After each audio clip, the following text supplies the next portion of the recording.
Bismillahirrahmanirrahim. Assalamualaikum warahmatullahi wabarakatuh. Alhamdulillah wassalatu wassalamu ala Rasulillah wa ala alihi wa ashabihi wa man walah.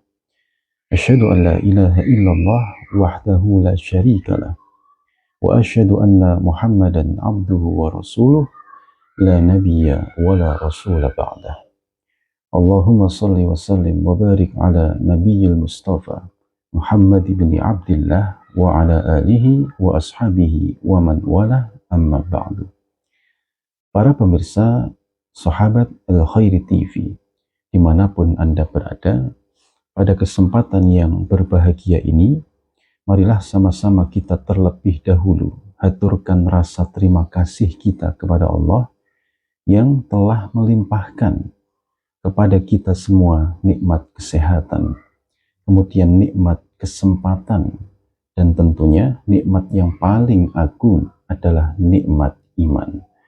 Sehingga kita semua dapat beraktivitas dengan normal, kita semua dapat menjalankan rutinitas yang wajib maupun rutinitas duniawi yang lainnya, ini juga dengan baik.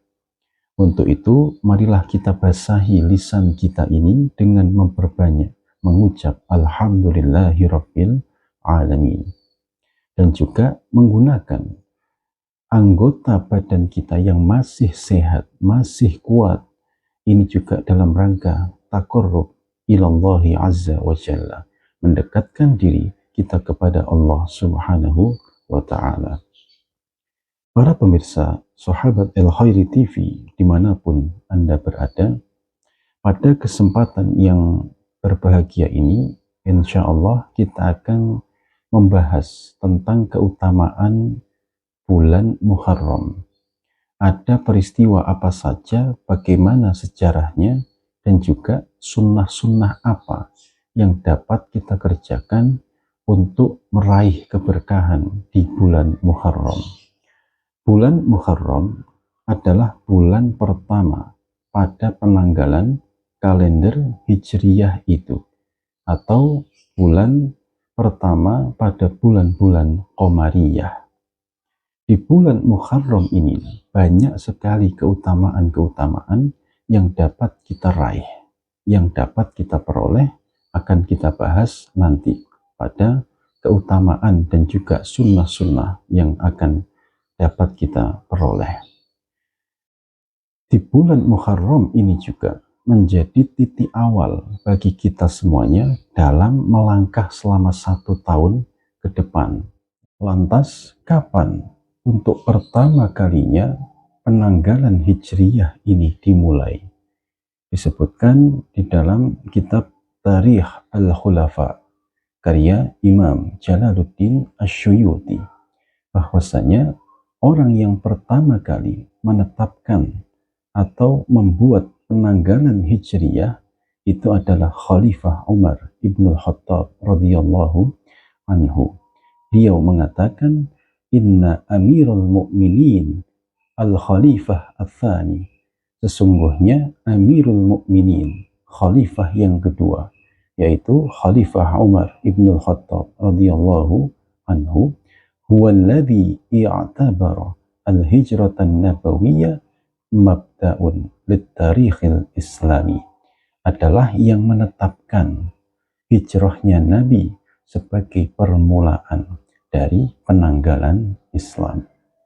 Pun demikian disebutkan di dalam sebuah athar sahabat, keterangan dari Ibnu Abbas radhiyallahu anhuma, ada disebutkan dalam kitab Al-Mustadrak lil Imam Al-Hakim, anna tarikh al-hijri bada'a minas sanati allati qadama fiha an-nabiyyu sallallahu alaihi wasallam fil Madinah. Sesungguhnya penanggalan Hijriyah itu dimulai dari tahun kedatangan Nabi sallallahu alaihi wasallam di Madinah. Nabi berhijrah dari kota Mekah menuju kota Madinah itu terjadi pada tanggal 27 Safar, dan sampai di Madinah yaitu pada tanggal 12 Rabiul Awal. Kendati sebagian ulama ada yang memperselisihkan ya tentang tanggal kedatangannya, akan tetapi tidak perlu menjadi polemik yang mendalam. Ala kulli hal, Khalifah Umar ibn Khattab menetapkan tahun di mana Nabi berhijrah dan sampai di Madinah itu sebagai permulaan dari kalender Hijriyah. Maka sebab jasa dari para sahabat, jasa dari Khalifah Umar ibn Khattab radhiyallahu anhu ini, apabila disebutkan nama para sahabat atau nama orang-orang soleh setelah itu, kita disunahkan untuk mengucap radhiyallahu anhu atau mengucap kalimat doa yang lainnya. Seperti disebutkan oleh Imam An-Nawawi di dalam kitab Al-Adhkar lin-Nawawi, bahwasanya menjadi perkara yang mustahab, perkara yang dicintai oleh Allah dan Rasulnya, mendoakan kebaikan kepada mereka para sahabat, para tabi'in, dan orang-orang soleh setelah itu. Pun demikian, Imam Nawawi kembali menyebutkan di dalam kitab Al-Majmu'.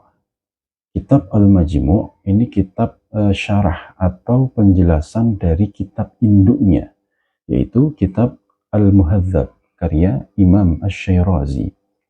Beliau mengatakan di dalam Al-Majmu', yustahabbu at-taraddi wat-tarahhum 'ala as-sahabati wat-tabi'in faman ba'dahum minal ulama, yaitu menjadi perkara yang dicintai, yang disunnahkan untuk kita mendoakan kebaikan, mendoakan rahmah untuk siapa?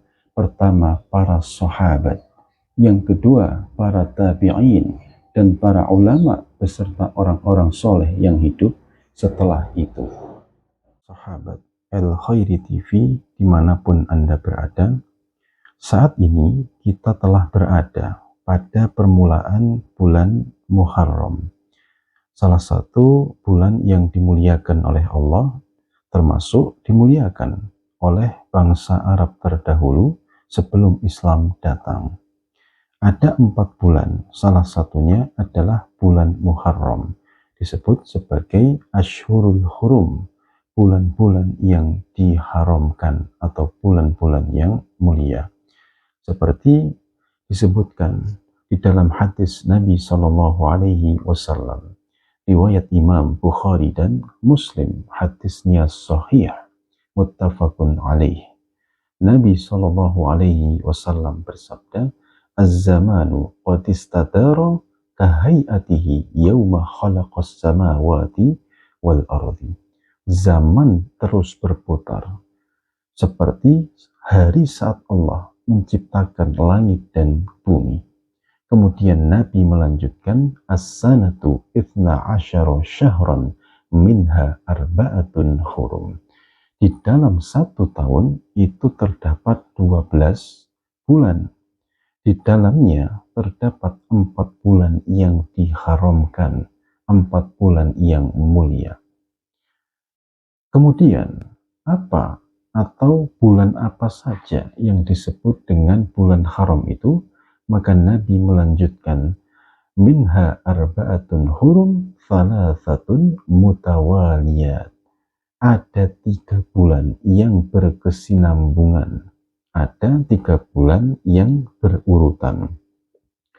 Bulan apa saja itu? Yang pertama Dzulqa'dah, kemudian Dzulhijjah, dan juga bulan Muharram, bulan yang saat ini kita berada di dalamnya.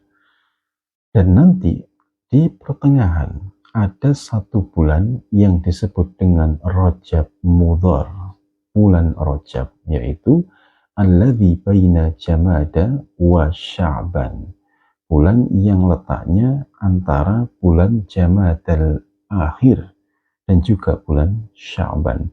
Keempat bulan ini yang dinamakan bulan haram. Maka berkata Imam Ibnu Rajab Al-Hambali punya kitab namanya Lataiful Ma'arif. Beliau mengatakan setiap ibadah yang dilakukan oleh seorang hamba pada 4 bulan haram ini, maka Allah Ta'ala akan melipat gandakan pahala kebaikannya.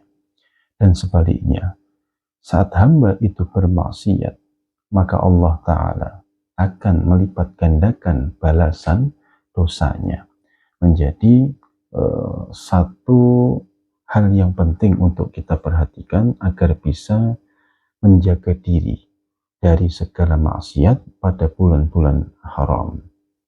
Para pemirsa, sahabat El Khairi TV dimanapun Anda berada, bulan Muharram atau bulan haram itu dinamakan yang lain dengan nama Syahrul Asom, bulan yang sunyi. Asom itu maknanya adalah sunyi. Mengapa? Sebab di Jazirah Arab pra-Islam, masyarakat Arab itu tidak membenarkan adanya peperangan. Termasuk dalam Islam, Allah pun mensyariatkan agar mengosongkan bulan-bulan haram ini dari peperangan. Sehingga disebut asom, yaitu sunyi, tidak terdengar suara genderang perang, tidak terdengar suara gesekan pedang, ya, atau tidak ada peperangan. Maka itulah disebut Syahrul Asom. Seperti diabadikan oleh Allah Subhanahu wa Ta'ala di dalam surat Al-Maidah ayat yang ke-97. Allah Ta'ala berfirman, A'udzu billahi minasyaitonir rajim. Bismillahirrahmanirrahim. Ja'alallahu al-Ka'batal baital harama qiyaman linnas wasyahrul harama wal hadiya wal qalaid. Al-ayah. Allah telah menjadikan Ka'bah sebagai rumah suci, tempat untuk berkumpulnya manusia, dan menjadikan bulan-bulan haram sebagai bulan atau waktu yang aman dari peperangan. Dan bulan yang haram menjadi ajang atau waktu yang aman untuk apa? Untuk al-hadiyu, mempersembahkan hewan sembelihan untuk berkurban. Wal qalaid. Qalaid itu maknanya adalah tanda, ya. Jadi masyarakat Arab itu menggunakan seperti tali yang dari dedaunan atau dari kayu tipis seperti itu. Ini kemudian digantungkan di leher hewan-hewan itu. Sebagai apa? Sebagai penanda kalau ini hewan adalah hewan hadiyu, hewan yang digunakan untuk persembahan. Ini kebiasaan masyarakat Arab dahulu. Ala kulli hal, bulan ini adalah bulan yang aman, bulan yang tentram. Tidak boleh ada peperangan ataupun pertumpahan darah. Selanjutnya, para pemirsa El Khairi TV dimanapun Anda berada, bulan Muharram itu satu-satunya bulan yang penamaannya itu langsung diberikan oleh Allah Subhanahu wa Ta'ala. Jadi dulunya bulan Muharram ini dinamakan sebagai Sofarul Ula atau Sofarul Awal. Nanti bulan selanjutnya namanya Sofarus Sani, Sofar yang kedua. Setelah Islam datang, diutusnya Nabi Shallallahu Alaihi Wasallam, Allah mengganti bulan Safarul Awal ini dengan nama bulan Muharram, bulan yang diharamkan atau bulan yang mulia. Sedangkan bulan-bulan yang lain itu penamaannya berdasarkan musim atau berdasarkan kebiasaan masyarakat Arab setempat. Contoh misalnya bulan Rabiul Awal atau Rabiul Akhir. Rabi' itu maknanya musim semi. Makanya dulu ada peristiwa di Jazirah Arab, ya, sekitar tahun 2008 sampai 2014, ya. Mereka menyebutnya sebagai Ar-Rabi' al-Arab atau Arab Spring, ya, peristiwa revolusi Arab yang terjadi pada musim semi. Itulah sebabnya dinamakan Ar-Rabi' al-Awwal, musim semi yang pertama atau musim semi yang kedua berdasarkan musim. Atau contoh misalnya Ramadan. Ramad itu maknanya adalah panas yang terik atau panas yang membakar. Karena di bulan Ramadan itu biasanya terjadi di pertengahan musim panas atau bahkan di puncak musim panas. Sehingga panasnya itu begitu membakar, begitu terik. Sehingga dinamakan bulan Ramadan. Contoh misalnya berkaitan dengan kondisi masyarakat Arab setempat. Bulan Dzulhijjah misalnya, ya, dinamakan Dzulhijjah karena banyaknya di masa itu orang-orang berkumpul dari segala penjuru Jazirah Arab, ya, untuk menunaikan ibadah di Baitillah, menunaikan haji di Baitillah, tetapi dengan syariat mereka sendiri, ya, bukan dengan syariat Islam. Ini mengapa disebut dengan Dzulhijjah? Karena saat itu banyaknya orang mengunjungi Baitillah Ka'bah, banyaknya orang yang berhaji, termasuk bulan Dzulqa'dah atau Dzulqi'dah. Qi'dah atau Qa'dah itu merujuk kepada tempat duduk. Mengapa? Sebab di bulan Dzulqa'dah masyarakat Arab itu banyak bersantai, banyak duduk, ya, sebab tidak boleh ada peperangan. Itulah sebabnya dinamakan Dzulqa'dah.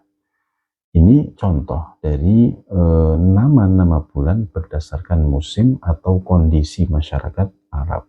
Sedangkan bulan Muharram ini langsung Allah yang memberikan nama, yaitu bulan Muharram. Maka sehingga disebutkan oleh Imam Jalaluddin Asyuyuti. Beliau menulis satu kitab penjelasan dari kitab Sahih Muslim. Namanya Syarah Asyuyuti ala Sahihil Muslim. Ketika mensyarah hadis Nabi riwayat Imam Muslim, afdhalus siyami ba'da Ramadhana syahrullahil Muharram. Sebaik-baik puasa, paling utamanya puasa setelah puasa Ramadan adalah puasa di bulan Syahrullah al-Muharram, di bulannya Allah, yaitu bulan Muharram. Maka kata Imam Asyuyuti, dinamakan Syahrullah sebab bulan ini satu-satunya, ya, yang diberikan nama langsung oleh Allah Subhanahu wa Ta'ala. Mengapa Allah Ta'ala menjadikan bulan Muharram ini sebagai bulan yang mulia, bulan yang di dalamnya banyak sekali keutamaan, ya. Allah banyak menurunkan rahmah di dalamnya. Sebab pada bulan ini Allah Subhanahu wa Ta'ala juga menjadikan para hamba-hamba yang soleh di masa lalu, atau menurunkan rahmah kepada hamba-hamba Allah yang soleh di masa lalu. Seperti misalnya Nabi Adam alaihi salam. Nabi Adam saat Allah turunkan ke dunia diproyeksikan sebagai khalifatul ardi, pemimpin atau pengelola bumi, ya, bersama ibunda Hawa itu. Beliau selama kurang lebih 200 tahun, kata Ibnu Abbas radhiyallahu anhuma, menangis memohon ampunan kepada Allah Ta'ala. Atau di dalam tafsir Al-Baghawi, Imam Al-Baghawi menyebutkan ada riwayat yang mengatakan beliau menangis selama 300 tahun lamanya, sekaligus berdoa memohon ampunan kepada Allah, dan Allah dengan maha kasihnya, maha pengampunnya, memberikan ampunan kepada Nabi Adam alaihi salam itu di bulan Muharram, sehingga menjadi bulan ini bulan yang mulia. Yang kedua, peristiwa yang terjadi di bulan Muharram, yaitu tentang diselamatkannya Nabi Nuh alaihi salam dari banjir, yaitu banjir tufan. Ya, banjir tufan. Nabi Nuh alaihi salam ini termasuk nabi yang diuji berat oleh Allah. Diuji dengan umur yang panjang, dengan dakwah yang panjang, tetapi di masa dakwahnya yang panjang itu beliau tidak banyak mendapatkan pengikut atau orang yang beriman kepada Allah Ta'ala. Al-Quran menyebutkan al-fasanatin illa khamsina amah, sepanjang 950 tahun lamanya beliau hidup, beliau berdakwah, tetapi hanya sedikit sekali yang beriman. Maka suatu ketika Allah perintahkan Nabi Nuh alaihi salam ini untuk membuat kapal atau bahtera yang besar, ya, sehingga Allah menurunkan hujan yang besar, terjadilah yang disebut dengan banjir tufan. Selama kurang lebih 6 bulan lamanya, disebutkan di dalam tafsir Aisarut Tafasir, ya, karya Syekh Abu Bakar Jabir Al-Jazairi. Selama 6 bulan lamanya beliau ini berada di atas bahtera itu. Banjirnya surut setelah 6 bulan kemudian. Allah selamatkan dari peristiwa banjir ini. Itu juga terjadi di bulan Muharram.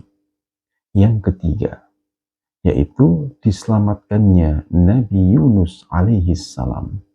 Nabi Yunus adalah nabi yang singkat cerita dilemparkan, ya, oleh masyarakatnya dari kapal, kemudian ditelan oleh ikan, ya, namanya ikan nun.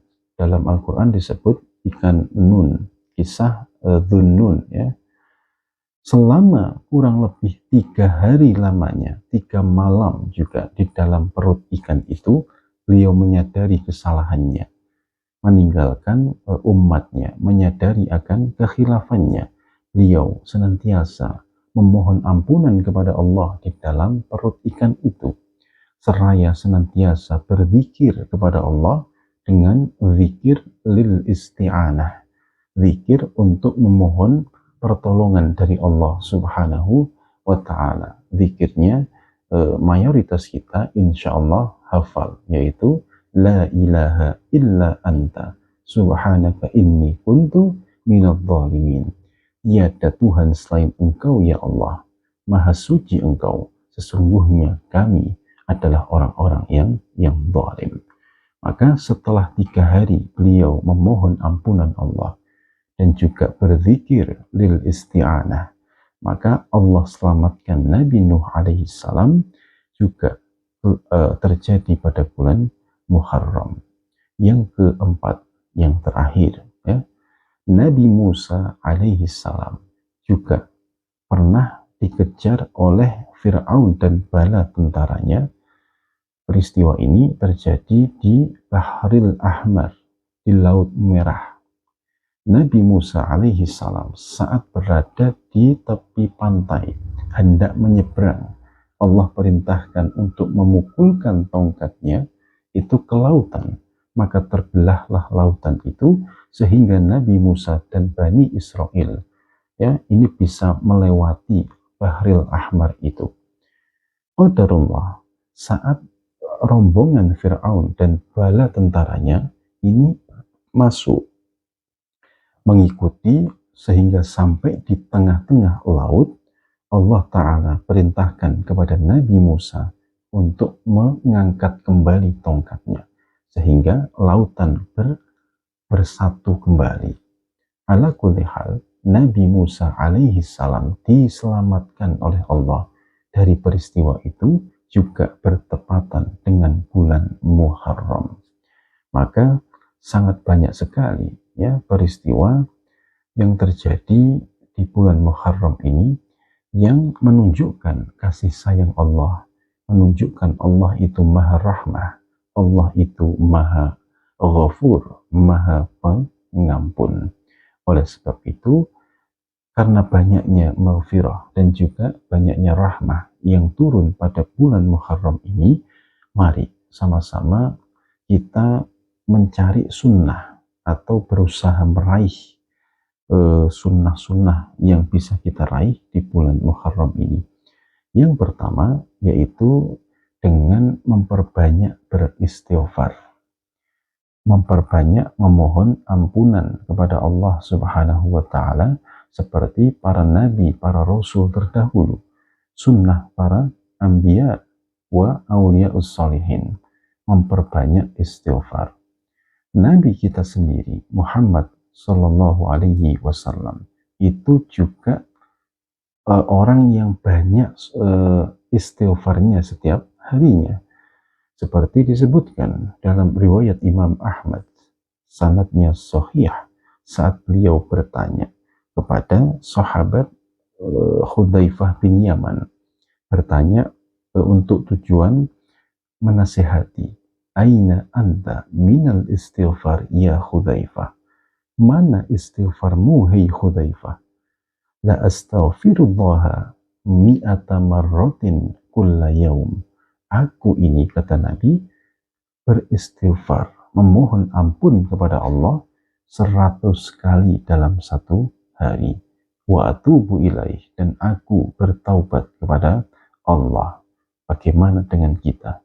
Kalau Nabi saja yang terjamin surga, Nabi yang terjamin dosa dan khilafnya diampuni oleh Allah, itu banyak sekali berzikir. Sementara kita yang tidak ada jaminan surga, tidak ada jaminan ampunan Allah, sudah selayaknya mari kita perbanyak beristighfar, memohon ampunan kepada Allah Subhanahu wa Ta'ala.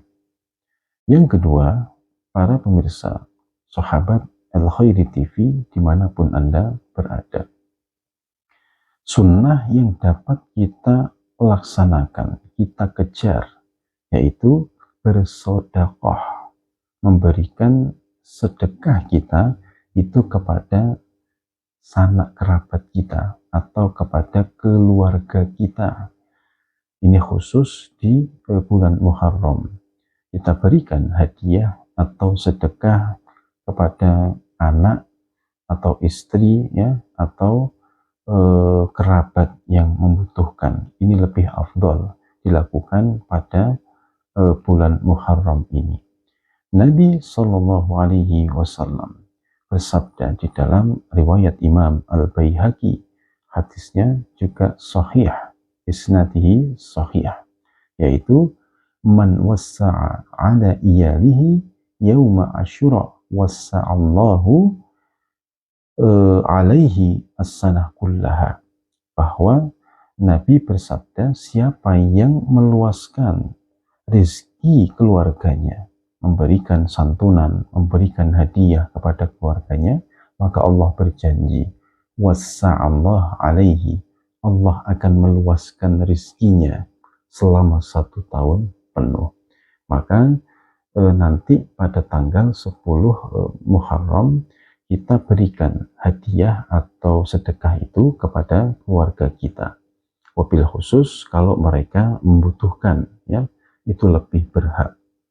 Berkata Imam Ibnul Qayyim Jauziyah, beliau mengatakan sedekah yang paling utama itu adalah kepada keluarga kita, kerabat kita. Mengapa? Sebab mendapat 2 pahala sekaligus. Pahala yang pertama adalah pahala bersedekah itu sendiri. Adapun pahala yang kedua adalah pahala menyambung silaturahim. Dan yang ketiga, yang terakhir, sunnah yang dapat kita peroleh atau dapat kita kerjakan, yaitu melaksanakan puasa pada tanggal 10 bulan Muharram yang kita kenal dengan puasa Asyura, puasa Asyura.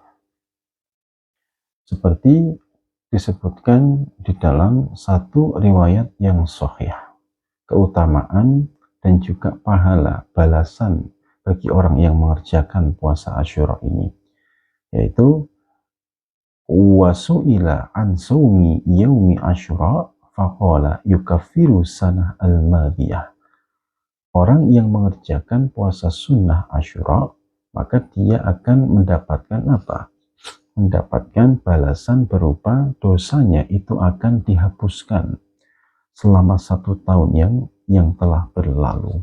Ini diantara keutamaan dan juga ganjaran yang Allah berikan bagi kita yang berpuasa sunnah nanti pada tanggal 10 di bulan Muharram atau puasa Asyura. Bagaimana kalau kita berpuasa juga di tanggal 9?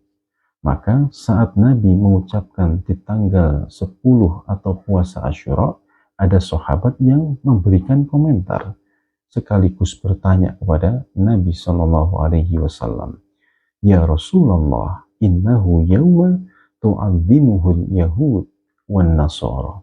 Wahai Nabi, wahai Rasul, sesungguhnya hari itu di tanggal 10 adalah hari yang diagungkan oleh orang-orang Yahudi dan Nasrani.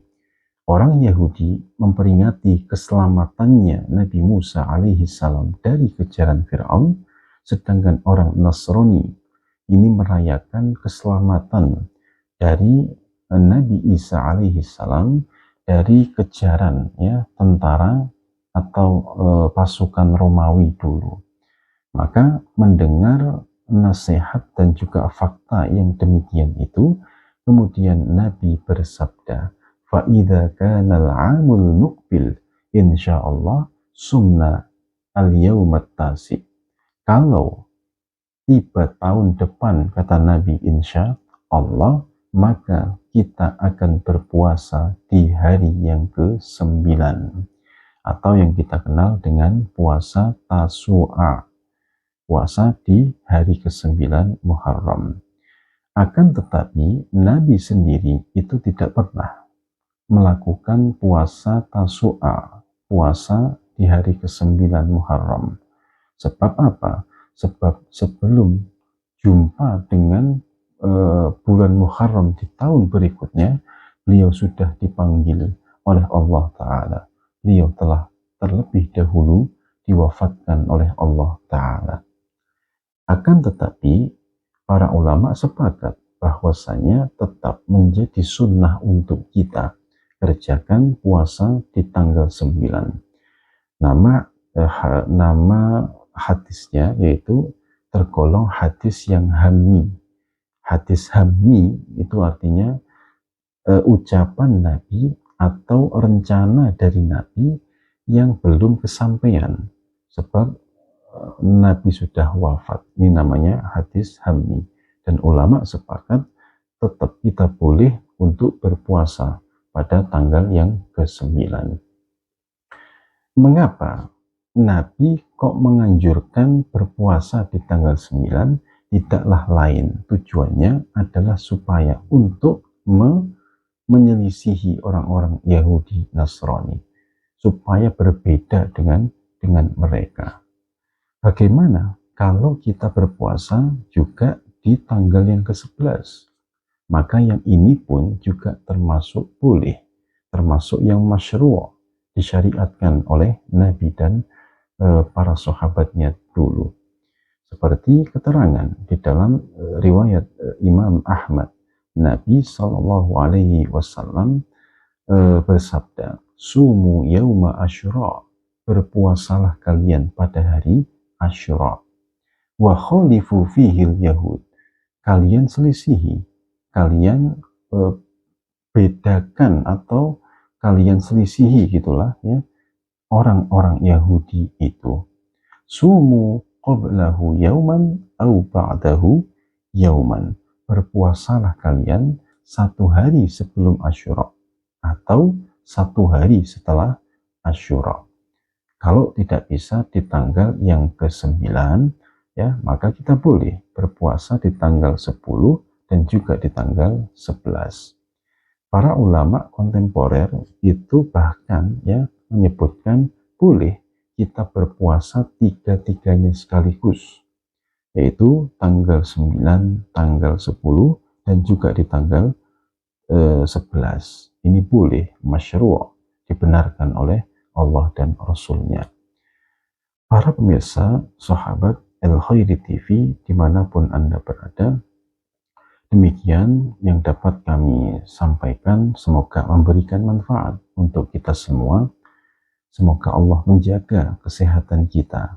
Semoga Allah memudahkan setiap pekerjaan dan aktivitas kita dan terjaga sehingga kita diwafatkan kelak dalam kondisi yang mukmin. Billahi taufik wal hidayah. Wassalamualaikum warahmatullahi wabarakatuh.